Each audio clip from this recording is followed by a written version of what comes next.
Olá, amigos da Novo Tempo, minha saudação carinhosa a você que está sintonizado no programa Bíblia Fácil.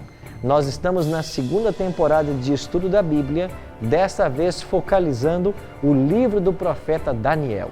Hoje chegamos ao capítulo 7.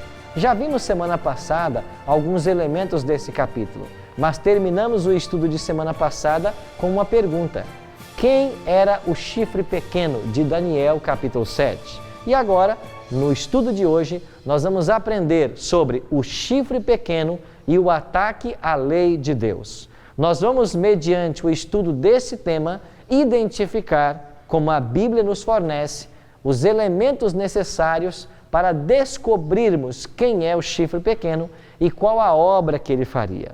Por isso, você é muito bem-vindo ao nosso estudo. Nós estamos aqui em Angra dos Reis, numa linda ilha, com 8 convidados em especial. E a cada semana a gente tem tido a oportunidade de conhecer um pouquinho mais destes convidados. Hoje nós vamos conversar um pouquinho com o Celso. Seja muito bem-vindo. Qual tem sido a tua impressão sobre o estudo que estamos tendo do livro de Daniel aqui nessa ilha? Olha, para mim, contagem é infinita, porque de 1 a 10 é pouco. De 1 a 100 é pouco, de 1 a 1000 é muito pouco. Então, infinito. Que bom, você é servidor público, me parece que tem 3 filhos, não é isso que vocês Sim. têm? 3 filhos. E para nós é um prazer estar recebendo você aqui também, tá bom, Celso? É um prazer de eu estar aqui, esta é a verdade. Ok. Que bom, muito bom estar recebendo o Celso, sua esposa Maria Tereza e outros convidados que estamos conhecendo ao longo dos programas. Você que nos assiste em casa, nós preparamos uma revista com muito carinho para você poder acompanhar os estudos. Se você desejar pedir o nosso guia de estudo, nós enviamos para a sua casa, ele é inteiramente grátis. Essa revista contém todos os 16 temas que nós vamos estudar aqui no programa Bíblia Fácil. Você tem 2 canais para solicitar esse material. Você pode telefonar para nós, o nosso número é 0 operadora 12 21 27 3121, ou você acessa o nosso blog novotempo.com/Bíblia Fácil. Aproveita para curtir a nossa página no Facebook, facebook.com/Bíblia Fácil NT, ok? Antes de abrirmos nossa Bíblia, como sempre é o nosso hábito aqui, nós queremos convidar vocês a nós orarmos ao nosso Deus. E você que está em casa participando desse estudo, eu convido você também, se puder, fechar os seus olhos e participar desta oração. Bondoso Deus e Pai, estamos prontos para começarmos mais uma jornada de estudo da Tua Palavra. Esse capítulo 7 de Daniel encerra verdades eternas. E agora nós teremos a oportunidade de compreender um pouco mais da Tua vontade. Por certo, teremos revelações surpreendentes no estudo de hoje. Que o Teu Espírito nos dirija para que a Tua vontade seja feita em nossa vida. Em nome de Cristo nós te oramos. Amém. Abra a sua Bíblia em Daniel capítulo 7. Nós explicamos semana passada que esses 4 animais estão em paralelo com a estátua do capítulo 2. Assim, o leão alado representa Babilônia, o urso a Medo-Pérsia, o leopardo a Grécia e um animal terrível e espantoso com 10 chifres representa o Império de Roma. O capítulo 7 ampliou um pouco do conhecimento do 2 e hoje, ao estudarmos um pouco mais esse capítulo, a nossa compreensão ela vai se engrandecer dentro dessa mesma temática. Quando terminamos o estudo semana passada, a atenção de Daniel tinha sido voltada para os chifres desse animal. Como na estátua haviam 2 pés com 10 artelhos, este animal possuía 10 chifres.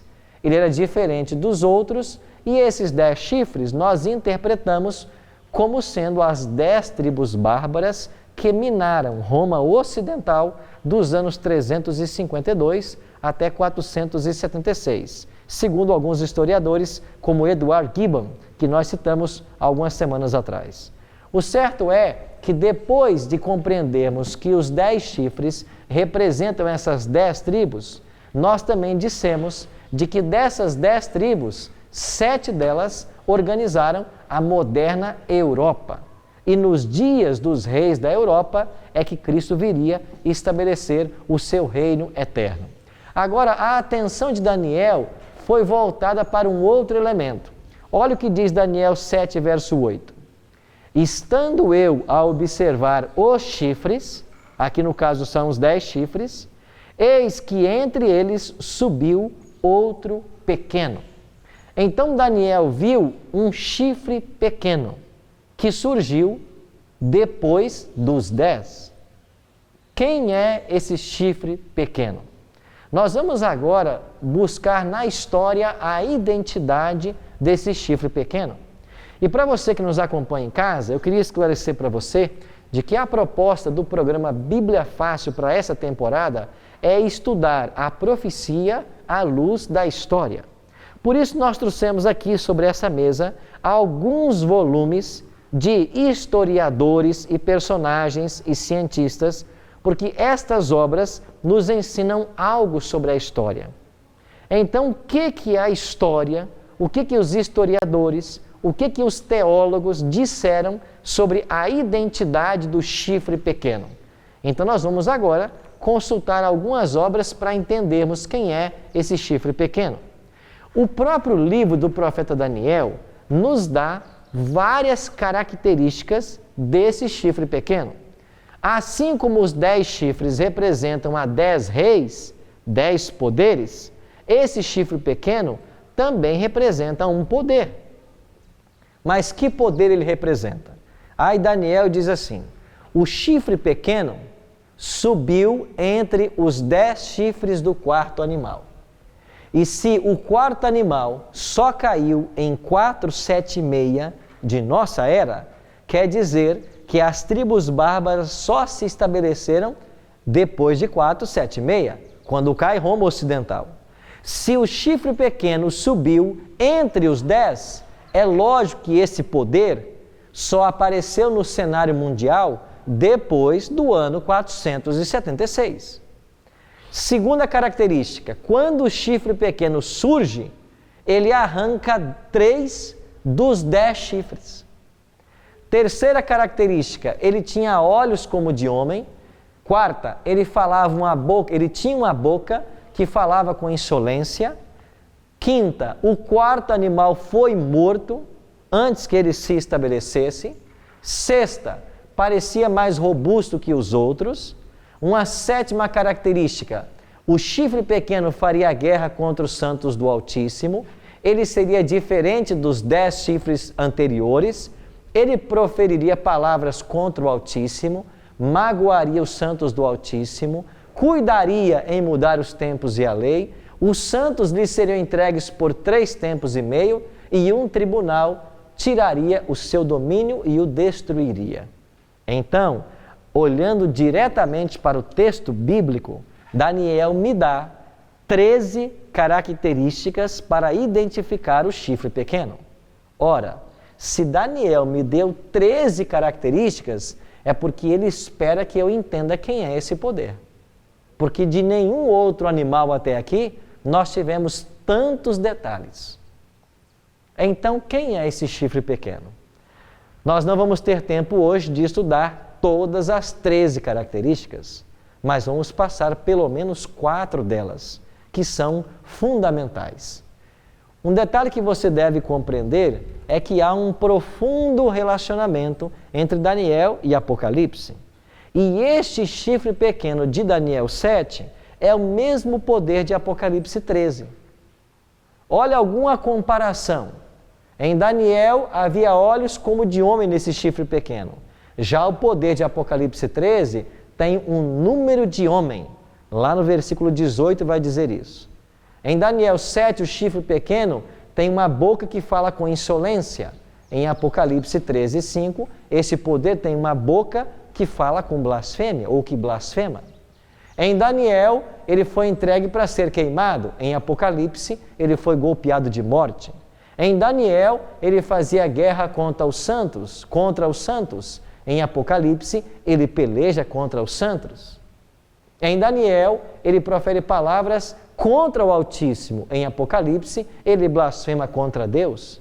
Em Daniel, o chifre pequeno muda os tempos e a lei. Em Apocalipse, ele difama o tabernáculo. E é no tabernáculo que estavam a lei de Deus, os 10 mandamentos.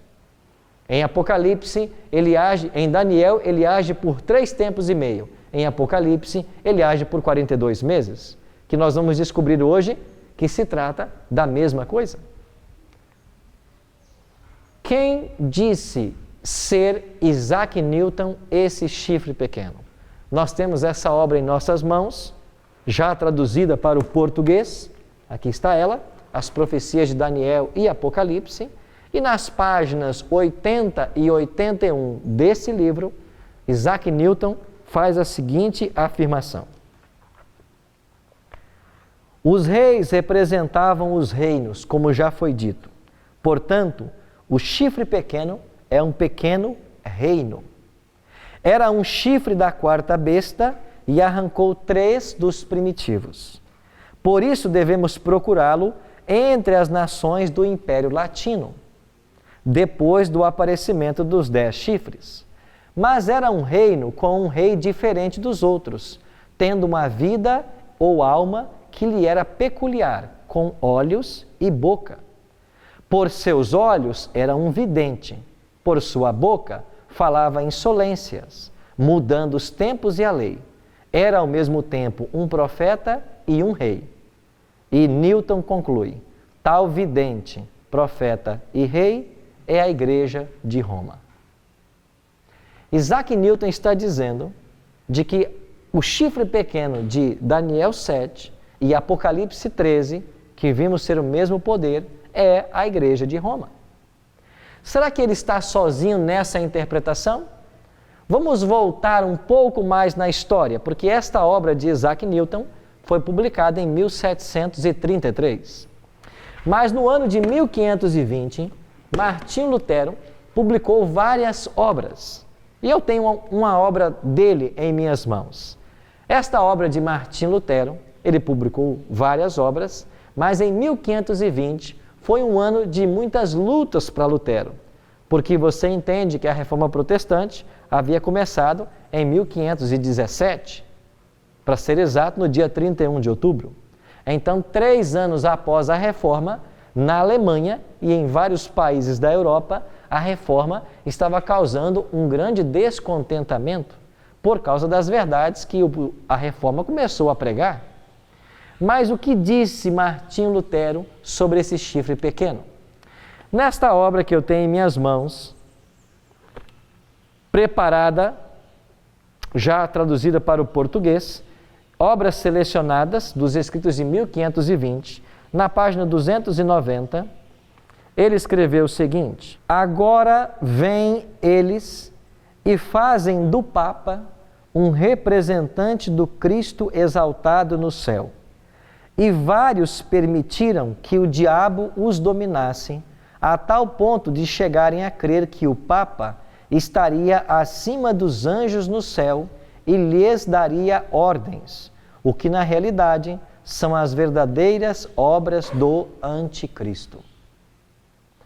Então, Lutero identificava o chifre pequeno, o Anticristo, como sendo também o sistema papal de Roma.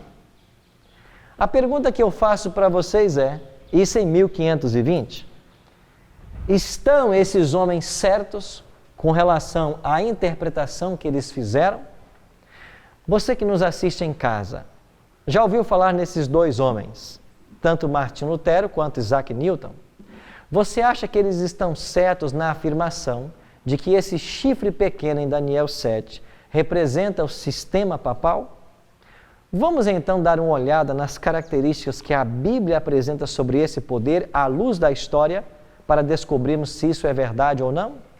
Pois bem, eu queria analisar com vocês algumas características. A primeira delas aparece em Daniel, capítulo 7, verso 8. Olha a primeira parte do verso 8. Estando eu a observar os chifres, eis que entre eles subiu outro pequeno, diante do qual 3 dos primeiros chifres foram o quê? Arrancados. O chifre pequeno, para se estabelecer, ele arrancou 3 dos 10 chifres do 4º animal. Nós já aprendemos aqui de que esses 10 chifres do 4º animal representam as 10 tribos bárbaras, que derrotaram o Império Romano. Agora, Daniel 7:8 está dizendo que quando o chifre pequeno surgisse, ele arrancaria 3 daqueles 10. Quando nós vamos para a história, nós descobrimos de que os vândalos, os ostrogodos e os érulos foram 3 tribos arianas. O que significava uma tribo ariana? Era uma tribo que não se submetia à autoridade da Igreja Romana, mas seguia um herege dos primeiros séculos da história cristã, chamado Arion.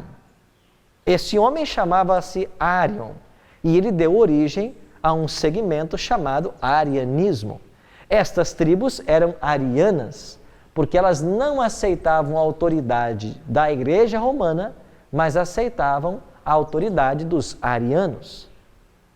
Para que o papado pudesse se estabelecer no território da Europa, especificamente na Itália, ele não podia ter essas tribos dominando. E exatamente foi isso que aconteceu. Usando vários impérios, inclusive de forma especial, a Clodoveu, que era rei dos francos, uma das tribos bárbaras, a Igreja Romana pelejou contra essas tribos bárbaras e elas foram exterminadas. As 3 pontas das quais está falando Daniel, ou os 3 chifres que seriam arrancados, representam historicamente os érulos, os vândalos e os ostrogodos, que foram atacados pela Igreja de Roma até serem extintos. Já as outras 7 tribos se submetiam à autoridade de Roma, por isso elas não foram atacadas. Inclusive, estas outras tribos, de forma especial os francos, ajudou na destruição dessas 3 tribos bárbaras. Então aqui está a interpretação para a primeira característica que nós vimos. Segunda característica que também aparece em Daniel 7:8. Este chifre pequeno possuía uma boca que falava com insolência. Quando você vai para Apocalipse capítulo 13, e nós já vimos aqui se tratar do mesmo poder, lá no versículo 5, é dito que foi-lhe dado uma boca que proferia arrogâncias e blasfêmia. Então, a segunda característica desse chifre pequeno, das 13 que Daniel fornece, é que esse chifre possuía uma boca que falava insolências e blasfêmia. Agora eu faço uma pergunta para você que me assiste em casa. O que é blasfêmia? O que significa o chifre pequeno falar blasfêmias? Vamos deixar que a Bíblia nos responda? Porque a melhor forma de compreender a Bíblia é deixar que ela mesma se interprete. Então vamos ler alguns textos do Evangelho para entendermos o que é blasfêmia.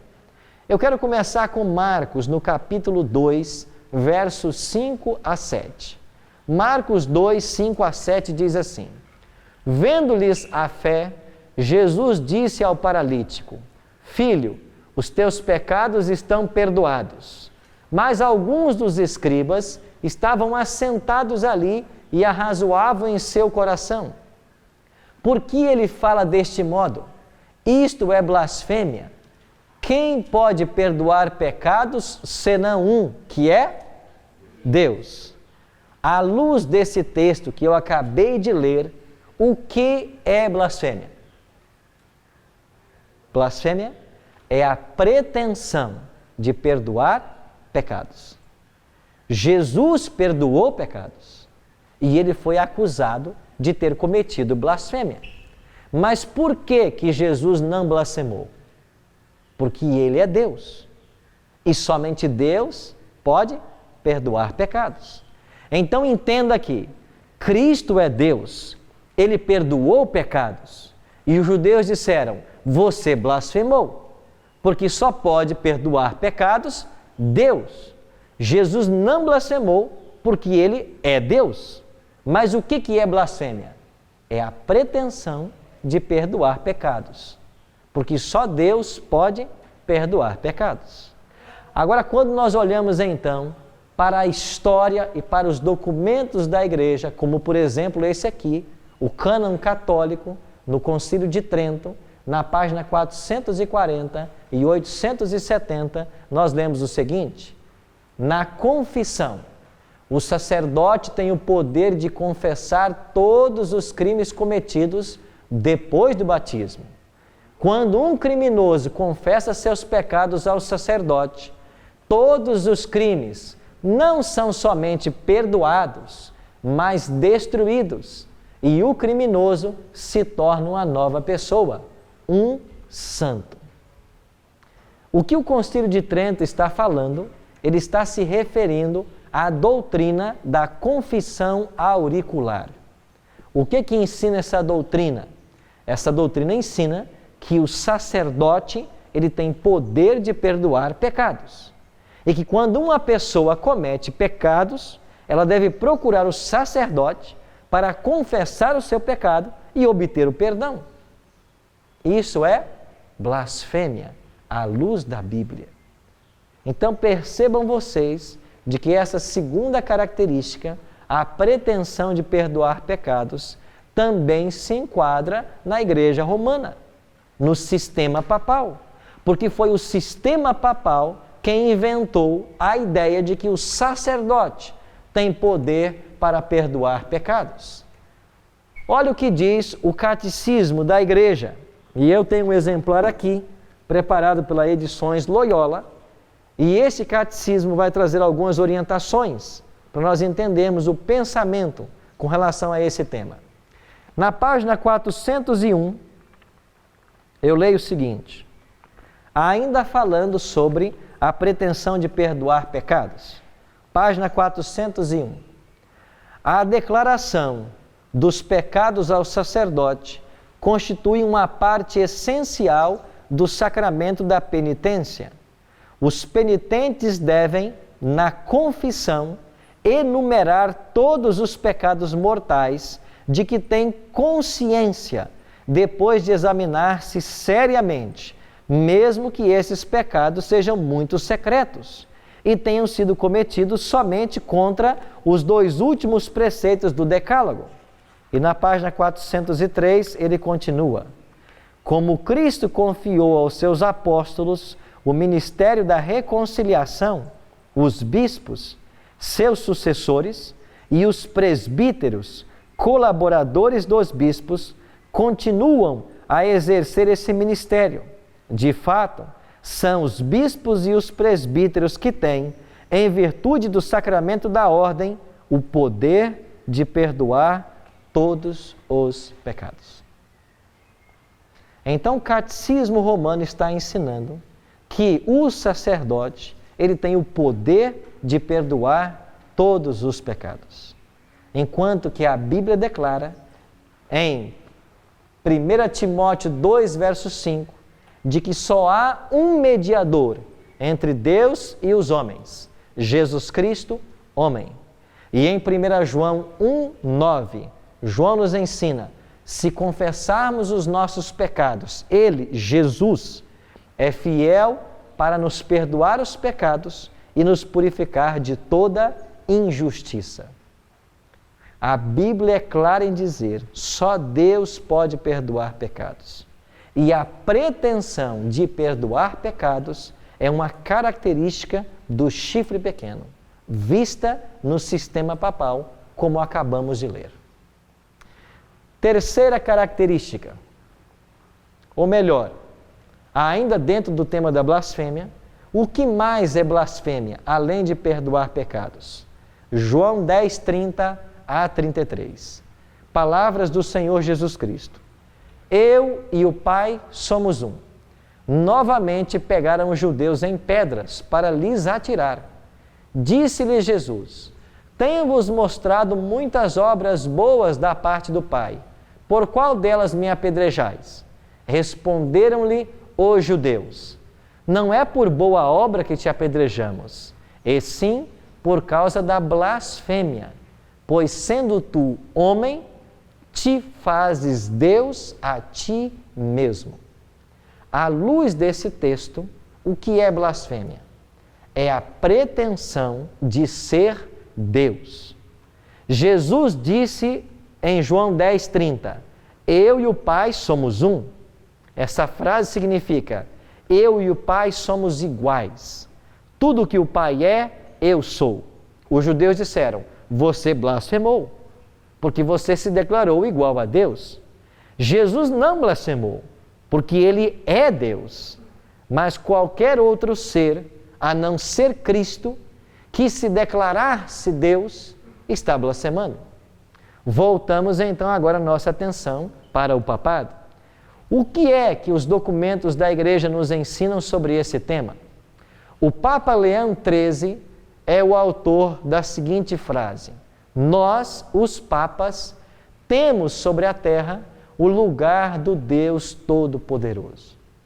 E no Dicionário Eclesiástico Católico de Lúcio Ferrari, no artigo Papa, está escrito, o Papa é de tão grande dignidade e exaltado que ele é, não um mero homem, mas como se fosse Deus e substituto de Deus. O Papa é de tão grande autoridade e poder que ele pode modificar, explicar e interpretar as leis divinas. O que quer que seja que Deus ou o Redentor, Cristo, faça, o vigário pode fazer sem nada contrariar a fé. O que quer que Cristo faça, que Deus faça, o Papa pode fazer, sem nada contrariar a fé. Você não acha que esse poder está se colocando no lugar de Deus, ao pretender perdoar pecados e ser o próprio Deus aqui na Terra? Eu tenho aqui em minhas mãos uma obra preparada pela editora 3, A Vida dos Grandes Brasileiros. E uma dessas obras fala de Rui Barbosa. Quem sabe Rui Barbosa foi o maior jurista que esse país já conheceu. Muito jovem, Rui Barbosa viajou para a Alemanha. E na Alemanha ele entrou em contato com esta obra, chamada O Papa e o Concílio. Rui Barbosa leu esta obra, originalmente em alemão. E o autor desta obra usou um pseudônimo de Janus. Depois de Rui Barbosa ter lido esta obra, O Papa e o Concílio, ele ficou abismado com as declarações da Igreja Romana com relação ao Papa, o colocando como um homem infalível e como o próprio Deus. Rui Barbosa traduziu esta obra do alemão para o português e, ao fazê-lo, ele preparou uma introdução.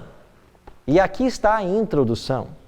O volume 1 é a introdução de Rui Barbosa, que ficou mais volumoso do que a própria obra. E Rui Barbosa, nesta obra, ele faz algumas observações, e eu queria chamar a sua atenção para a página 132, quando Rui Barbosa diz assim, quando se diz que o infalibilismo é a divinização do Papa, não há metáfora na expressão. Há apenas o enunciado literal e estrito da doutrina ortodoxa ensinada nos livros ultramontanos. O Papa é Jesus Cristo na terra, e relativamente ao Cristo quanto à autoridade, e o que Cristo é para com Deus, seu Pai. Na página 133, Rui Barbosa faz menção a um documento publicado em 1716 que contém alguns itens, e ele menciona alguns, e eu quero ler apenas 3. Ele diz assim, confessamos e cremos que o Pontífice Romano é o vigário de Jesus Cristo que pode, à sua vontade, absolver os homens do pecado, preservá-los do inferno ou enviá-los, e que tem o direito de excomungar. Rui Barbosa, citando esse documento, que é um formulário de condenação húngaro, diz no parágrafo 5º, confessamos que o Santíssimo Padre deve receber as honras divinas, como ante o próprio Cristo. E no parágrafo 11º, confessamos que o Pontífice Romano tem o poder de alterar as Escrituras, acrescentá-las ou diminuí-las segundo a conveniência dele. O que você acha dessas declarações? O que você acha desse poder? Nós estamos analisando aqui algumas características do chifre pequeno. E com base nesses documentos, nós estamos descobrindo de que o chifre pequeno de Daniel 7 é o sistema papal. Nós iremos para um breve intervalo e quando voltarmos, nós vamos dar sequência a esse tema com algumas revelações surpreendentes. Eu espero você.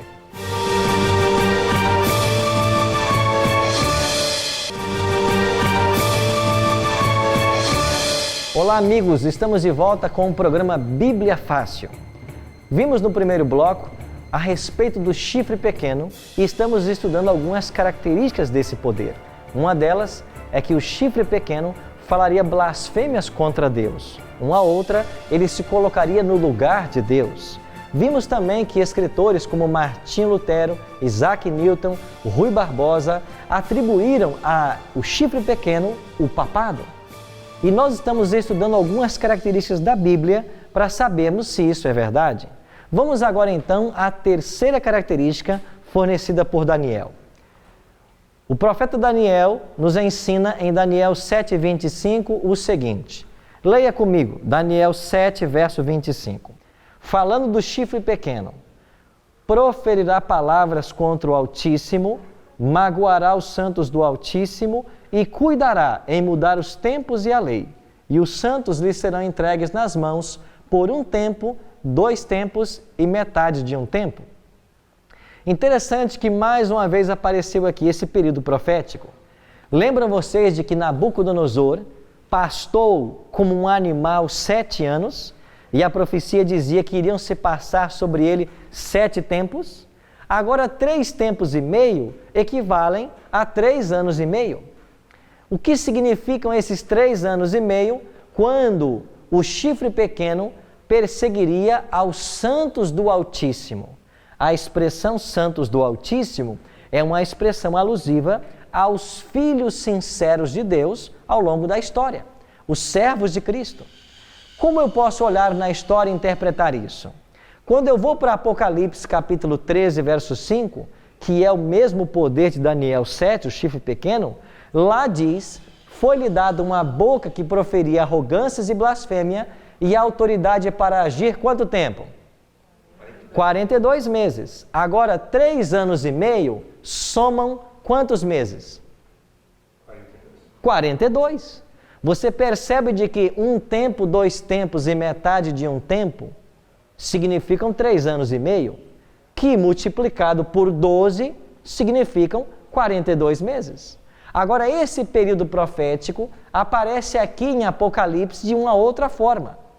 A mulher, porém, fugiu para o deserto, onde lhe havia Deus preparado lugar, para que nele a sustentem durante quanto tempo? 1260 dias. Agora, você pega 42 meses e multiplica por 30. Quanto vai dar 30 vezes 42?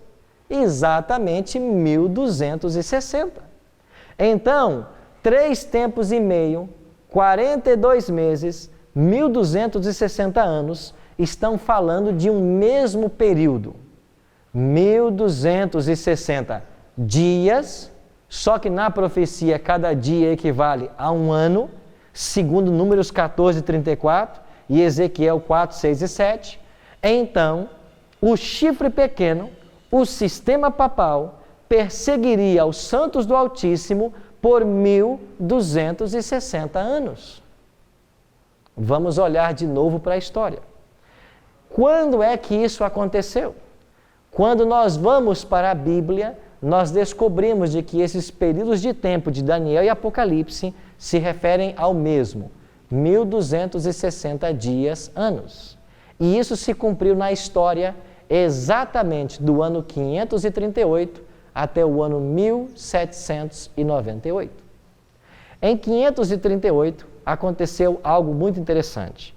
Você se lembra que o chifre pequeno, para se estabelecer, ele teria que arrancar 3 chifres, E nós já vimos aqui que foram os érulos, os vândalos e os ostrogodos. Qual foi o ano que finalmente a última dessas tribos foi destruída? 538. Em fevereiro de 538 é quando finalmente os ostrogodos foram destruídos. E a partir desse ano, o Papa passou a ter jurisdição temporal. Ele não só controlava a Igreja, como controlava também o Estado. Houve uma união da Igreja com o Estado. E o que muito favoreceu isso foi um decreto promulgado pelo imperador de Roma Oriental, Justiniano, no ano 533. No ano 533, ele promulgou esse decreto e ele declarou que o bispo de Roma seria o cabeça de todas as igrejas. A partir desse momento, o imperador está concedendo ao bispo de Roma poderes para que ele haja em nome do Estado. E a partir de 538, por 1260 anos, o sistema papal perseguiu aqueles que eles chamavam de hereges ou dissidentes. E quem eram os hereges ou dissidentes? Aqueles que buscavam pautar a sua fé na palavra de Deus. Finalmente, o que aconteceu em 1798 que deu fim a esses 1260 anos de perseguição? O então Papa, que era o Papa Pio VI, ele foi preso por ordem de Napoleão Bonaparte, exatamente no mês de fevereiro de 1798. Então perceba, a última tribo, os ostrogodos, foram expulsos em fevereiro de 538 e o Papa foi preso em fevereiro de 1798. 1260 anos. Você percebe como a história confirma a interpretação profética? O chifre pequeno representa o sistema papal. Durante esse período, foram 12 séculos de trevas e perseguições. Em nome de Cristo, se cometeram as maiores crueldades da história. Eu tenho aqui, próximo de mim, uma obra de Justo Gonzalez chamada A Era dos Mártires. Ele é um historiador da Igreja Cristã e nesse primeiro volume, chamado A Era dos Mártires, ele começa a falar já das perseguições que aconteceram, movidos primeiro pelo Império Romano e depois pela Igreja Romana. Existe uma outra obra de Earl Cairns, O Cristianismo através dos séculos. E nesta obra é colocado justamente o período de perseguição que os cristãos enfrentaram. E eu já mostrei para vocês uma outra obra chamada O Livro dos Mártires, de John Foxe, que fala também das pessoas que durante esse período perderam suas vidas por amor a Cristo. Existe uma obra de Dr. Célio Roberto Stanger, que é um jurista do Estado do Espírito Santo, e ele escreveu esta obra, Da Inquisição à Liberdade Religiosa no Raiar do Novo Milênio. E ele trata sobre o direito de liberdade religiosa que não foi tido por estes durante a Idade Média. E no século XII ou XIII foi instituída a pior instrumentalidade do sistema papal, a chamada Santa Inquisição, o Tribunal do Santo Ofício, um sistema que foi montado para julgar as pessoas. E uma vez declaradas como hereges, elas deveriam ser torturadas e mortas. Segundo alguns historiadores, nesse período de 12 séculos, morreram 150 milhões de cristãos. O chifre pequeno estava atacando os santos do Altíssimo. E esta perseguição só foi interrompida com a prisão do Papa Pio VI por ordem de Napoleão Bonaparte em 1798. Uma quarta característica: este poder mudaria os tempos e a lei. Continuando o mesmo texto, Daniel 7:25. Proferirá palavras contra o Altíssimo, magoará os santos do Altíssimo e cuidará em mudar os tempos e a lei. Como que o sistema papal mudou a lei de Deus? 3 mudanças o sistema papal fez na lei de Deus. Primeiro, exclusão do 2º mandamento. Eu tenho em minhas mãos aqui o catecismo. E quando você pega aqui o catecismo, na página dos mandamentos de Deus, e você faz uma comparação entre os mandamentos, você percebe de que no catecismo não aparece mais o 2º mandamento da lei de Deus, que aparece lá em Êxodo, capítulo 20, versos 3 a 17. E o 2º mandamento diz assim: não farás para ti imagem de escultura. Esse mandamento não aparece mais no catecismo. Se você pega o 4º mandamento na lei de Deus, Êxodo capítulo 20, versos 8 a 11, lá diz claramente: lembra-te do dia de sábado para o santificar. Mas o catecismo não apresenta mais o sábado, apresenta guardar domingos e festas. E como foi tirado o 2º mandamento, eles ficaram apenas com 9. Para voltar a ter 10, eles pegaram o 10º mandamento e dividiram em 2. Então, quais foram as 3 alterações que a lei de Deus sofreu? Exclusão do 2º mandamento, mudança do do sábado para o domingo e a separação do 10º mandamento em 2 mandamentos. Resultado, a lei de Deus foi alterada. Eu tenho aqui também uma tese doutoral preparada pelo pastor Samuel Baquioc, doutor em teologia e que faleceu alguns anos passados. A tese que ele escreveu chama-se Do Sábado para o Domingo. Está em inglês, essa é uma tese original, e essa tese foi defendida na Pontifícia Universidade Gregoriana em Roma, e lá mesmo publicada no ano 1977. Esse doutor em teologia fez uma análise histórica e sabe o que ele concluiu nesta obra? De que a mudança do sábado para o domingo ao longo da história foi uma obra efetuada pela Igreja Romana. Esta foi a sua proposta de tese. A Igreja Romana foi quem mudou o sábado para o domingo, e essa tese foi publicada pela Universidade Gregoriana em Roma, e ela foi publicada com o imprimato do Vaticano. Ou seja, a Igreja Romana nunca negou o fato de que foi ela quem mudou o sábado para o domingo. Isso está não apenas nessa tese doutoral, como aparece no próprio Catecismo da Igreja. Então, essa mudança foi feita. E enquanto Cristo declarou em Mateus 5, 17 e 18 que passaria os céus e a terra, mas as minhas palavras jamais passariam, nem a lei de Deus passaria, o anticristo lutaria para mudar a lei de Deus. Por isso, meus amigos, nós precisamos hoje tomar uma decisão. Qual decisão? A decisão de ficar com a verdade da palavra de Deus ou de ficar com aquilo que os homens estão ensinando. Você que está me assistindo agora, eu antecipei na semana passada de que esta semana nós teríamos revelações surpreendentes. E esta é uma revelação surpreendente. Eu queria que você entendesse muito bem o que eu vou falar agora.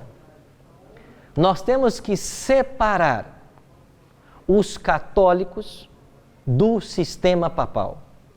Quando eu estou falando aqui da obra que o sistema papal efetuou, principalmente durante a Idade Média, na mudança da lei de Deus e em outras ações, nós temos que separar o sistema papal da Idade Média dos nossos católicos de hoje.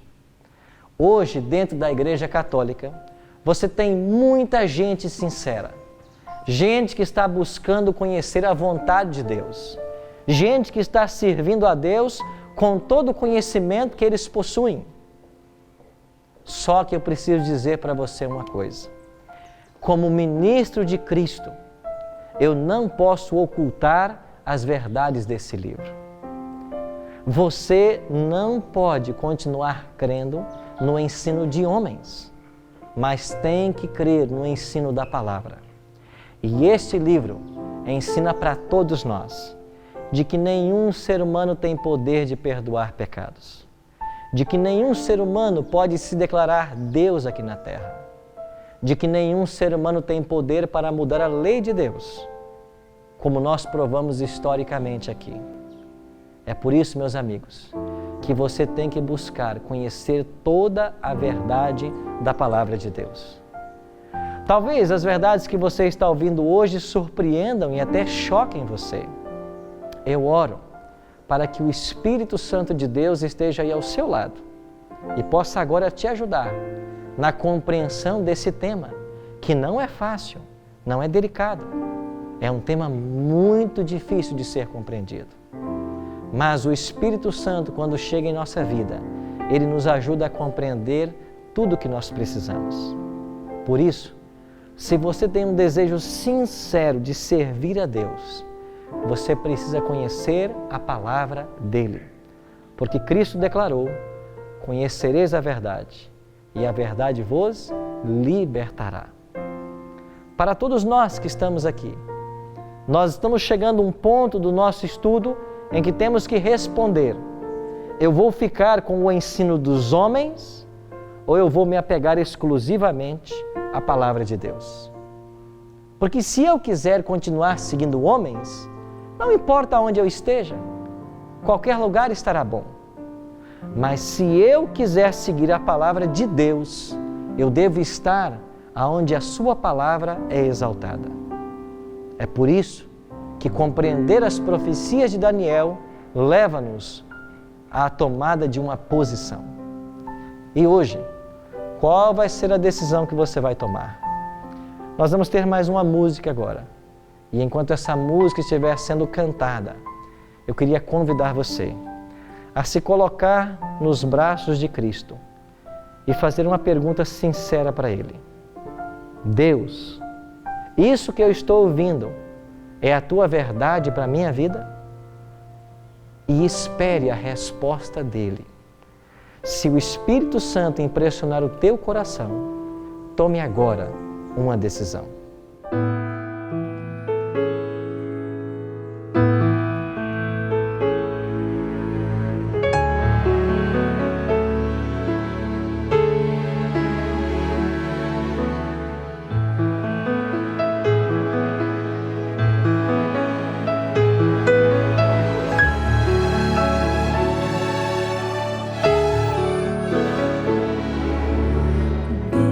Poderoso e eterno, meu glorioso Senhor, a salvação trouxe ao mundo, abrindo seus braços de amor, abrindo seus braços de amor, meu Salvador e amigo, eterno Consolador, trouxe esperança ao aflito e paz ao seu coração.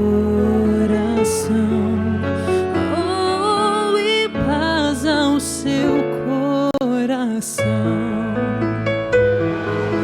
Santo e grandioso é o teu nome, digno de todo louvor. Deus Criador do universo, maravilhoso Senhor.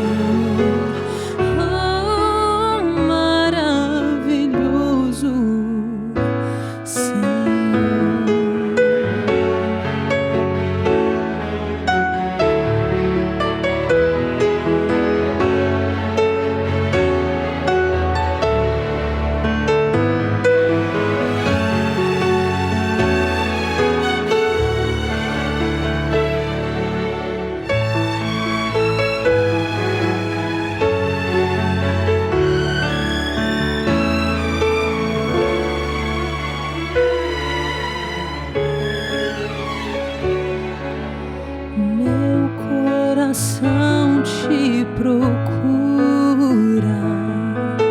Quero pedir teu perdão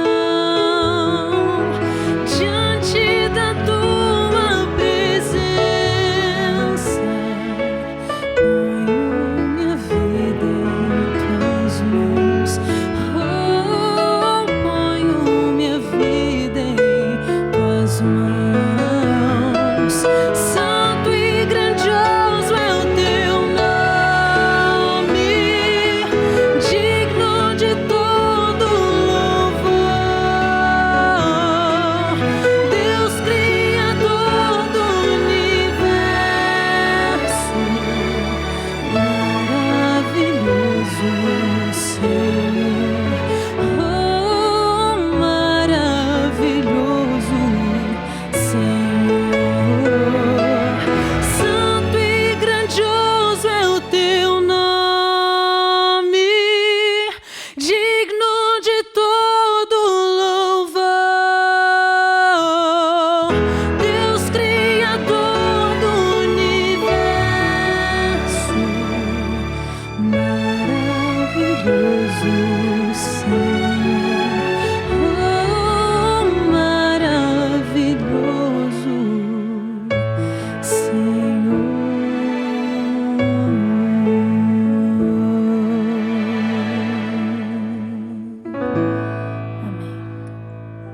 Enquanto você ouvia essa canção, por certo o Espírito Santo falou com você. O Espírito Santo está chamando os filhos sinceros de Deus, não importa onde eles estejam, para se unir o povo que guarda os mandamentos de Deus e tem o testemunho de Jesus, segundo o Apocalipse 12:17. Se você abrir o seu coração ao Espírito Santo, Ele vai te mostrar o caminho a seguir. Talvez não seja um caminho fácil. Cristo não prometeu para nós facilidade, mas uma coisa Ele prometeu, que no meio da dificuldade Ele estaria conosco e que no final nós sairíamos vitoriosos. É por isso que Ele diz no Apocalipse 3, e eles andarão de branco comigo. Você quer andar de branco um dia com Cristo? Você quer receber uma coroa de vida eterna e habitar com Ele por toda a eternidade? Você precisa então abrir mão dos ensinos humanos e se apegar puramente à palavra de Deus. Se essa é a sua decisão hoje, eu queria convidar você a orar comigo.